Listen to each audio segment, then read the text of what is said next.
rumors that LA is probably one of the most dangerous places for rappers. Do you believe that's true? Yeah. Wow. Because, I mean, everybody be checking in. That's y'all favorite thing to do, check in with somebody that's gonna rob your stupid ass. Right. Well, they're cool. Hey, well, they're cool. They ain't gotta with me, but I ain't signing no permission slip nowhere. That ain't what I do. Hey, look. If you want to come politic, you could have came in politics. Hey, that's all good, big homie. They said he could have just came in politics. You know, that what real niggas do. I ain't no peewee. But check out what I'm saying. I ain't no peewee though, so it don't go like that. It gotta be respect. Like you try to glorify that ain't that. It's flawed. We know when flow when we deal with them in the streets. We know when flow. Like we understand that they flow.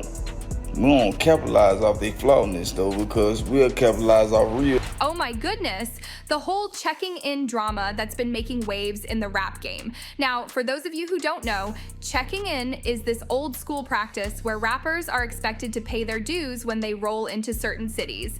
It's like a hood tax, if you will. But honey, this ain't your average tax season drama. We've got some spicy rumors involving none other than Drake and his so-called protector in Houston, J. Prince. Word on the street is that Drake, thinking he had J. Prince's loyalty on lock, tried to shut down any rapper linked to Kendrick Lamar from performing in Houston. But hold up, plot twist. J. Prince, who's got this rep as the big boss of Houston, didn't exactly back him up. Instead, it was Schoolboy Q who stepped in, showing no fear and basically calling out Drake's mob ties as a joke. But wait, it gets even juicier. Schoolboy Q didn't just call out Drake, he went ahead and exposed J. Prince for allegedly being behind the deaths of some of the most famous rappers, including Takeoff. I know, right? It's like a real-life episode of Empire, but with way more drama. Now, let's rewind a bit and talk about where this whole extortion business came from. We're talking old school, like 18th century Italy old school. The mafia was the original pay up or else crew. When they crossed over to the US, cities like Chicago, New York, and Philly were under their thumb, living in fear of these shakedowns. Naturally, American street gangs and organized crime groups took notes, and soon enough, extortion became a dark undercurrent in hip-hop culture. With rappers raking in serious cash, these groups wanted their cut. Today, extortion is practically woven into hip-hop's DNA. Even the biggest names couldn't escape it. Take Tupac, for instance. In 2011, some jaw-dropping FBI files revealed that the Jewish Defense League was extorting Tupac and other rap legends like Eazy-E. According to the feds, the JDL was threatening these artists' lives, then swooping in with an offer of protection for a price. It was like a messed-up insurance scam, but with death threats. Let's talk about some big names who've gotten caught in this web. Remember when Kanye West had that sketchy moment in Philly? He was just grabbing a bite with some friends at a diner when a group of shady dudes showed up. They didn't even order food, they just sat there, watching him. Kanye had to tuck away his jewelry and lay low, but things were getting tense. That's when Beanie Siegel, also known as the Broad Street Bully, stepped in and turned the tables. Beanie didn't just show up, he made it crystal clear that no one was going to mess with Kanye on his watch. But if you think Philly is tough, wait until you hear about Detroit. The Motor City operates on a whole different level, and it's all thanks to a guy named Trick Trick. Rappers rolling into Detroit better be familiar with the no-fly zone. Trick Trick set the rules. Show respect and pay your dues, or you're not hitting the stage in his city. On the Drink Champs podcast, he spilled the tea about how record labels used to come to Detroit, squeezing money out of local artists while profiting off the city's talent. Trick Trick wasn't having any of it. He shut that down, making sure the only ones cashing in on Detroit's scene were the locals. Trick, because I don't understand, what is the no-fly zone? What does that mean? Because I mean, I've come to Detroit and had marvelous times. We shot movies together in Detroit. But what is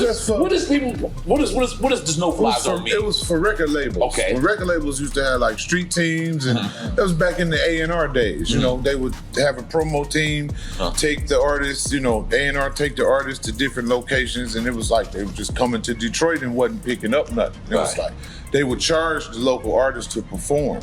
They would charge the local artists to perform, and the local artists would bring 20, 30, 40, 50, 60 people sometimes to this event that will pay to get in. It's like, how is you charging them and they bringing you revenue? Wow.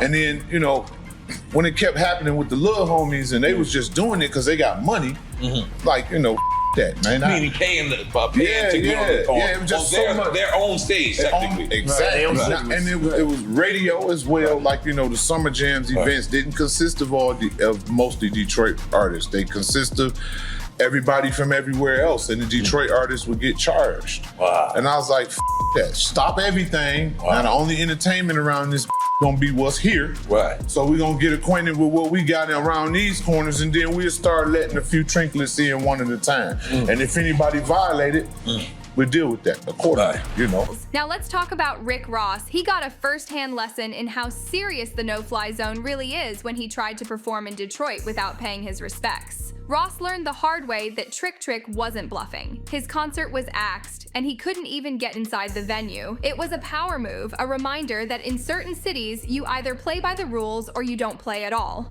When pressed about the incident, Ross tried to downplay it, calling it just another day. His team got to the venue first, only to find it padlocked like a showdown was brewing. Ross never faced the so-called enforcers, expecting them to eventually admit they didn't have the guts to confront him. Meanwhile, Ross chilled at Greektown Casino, waiting for the promoter to sort things out. But instead of clarity, Ross heard rumors about a gang flexing their muscle. He let the talk go on, expecting someone to clear the air, but when that didn't happen, Ross stepped up and addressed it himself. Here's where it gets wild. Ross got his bag, probably a fat one, but couldn't shake the disappointment for his fans left hanging at a locked gate. For Ross, it wasn't personal, it was just business. Still, something didn't add up for him. If you're trying to prove your toughness, why lock out the lions? Ross summed it up perfectly. If it's somebody that's supposed to be from the jungle, in the jungle, you don't lock the lions out. You let the lions in and lock them in. That's when you get your confrontation if that's what you want.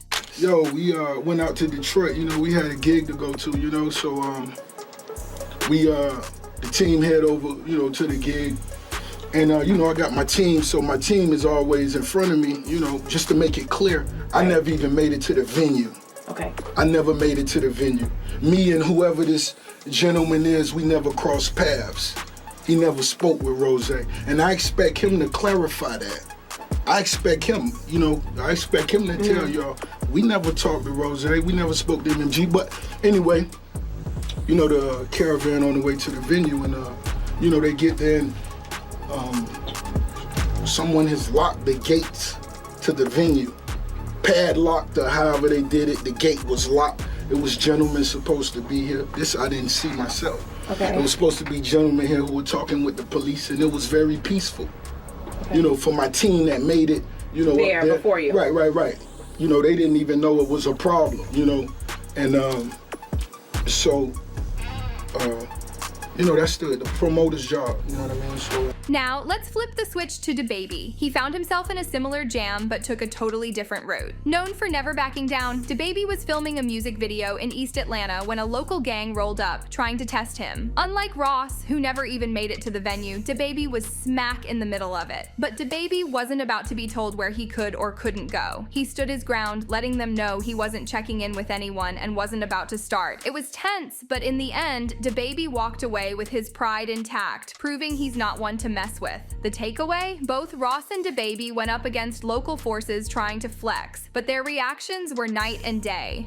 Ross played it cool, waiting for someone else to clean up, while DaBaby went head-to-head, refusing to back down. Two different styles, but both remind us that in the ruthless world of hip-hop, respect isn't handed out. It's earned, and sometimes you have to fight for it. Many cameras around, I doubt anything would have happened. But then again, people do act stupid. And you know, egos come into play and so forth. Did you feel that it could have gone wrong? Yeah, your guy was on their side. Your guy was on their side, you know what I mean? It worked out perfect for him. You know, it worked out perfect for him. I really had just ordered, like, you seen like that film, like all them people out there, like the film crew. Yeah, I had just came down, it was just me and my brother. But I had just ordered like pizzas for like the whole film crew, so everybody could, you know, everybody could eat it. You know what I mean? And I go grab the pizzas and shit. But I went to grab the pizzas for the whole film crew. And like I had on like little shorts, so you know, I had to lighten up. Now, let's talk about Jay Prince, the Houston OG and Drake's go-to guy for street backing. His name has been linked to some shady business for years, but he's recently been making headlines for all the wrong reasons. Like when NBA YoungBoy's crib got jacked in H-Town back in July 2020. Jay Prince publicly offered to return the stolen goods, which everyone saw as a not-so-subtle way of flexing his muscle. But NBA YoungBoy wasn't here for it. He hopped on IG Live and let Jay Prince know exactly how he felt about that public stunt. YoungBoy made it clear he doesn't want any new relationships, doesn't respect the move, and if Jay Prince had something for him, there were plenty of ways to get in touch privately. No need for internet stunts or publicity games. I don't no friends, I don't no new relationships. All that pussy ass shit, hey, I don't respect none of that shit, man. If you got something for me, man, they got plenty of around me you could call. Man, it's plenty ways you could get in touch with me. Man, don't get on no internet and do nothing publicly. Don't do nothing dealing with no f***ing publicity. None of that pussy ain't. And I'm good on the keys, gangster. When you buy cash, two keys come with the car anyway. Mind your business, man. And let's not forget the tragic case of Migos' Takeoff, who was shot and killed in Houston while supposedly under the protection of Jay Prince's son, Jazz Prince.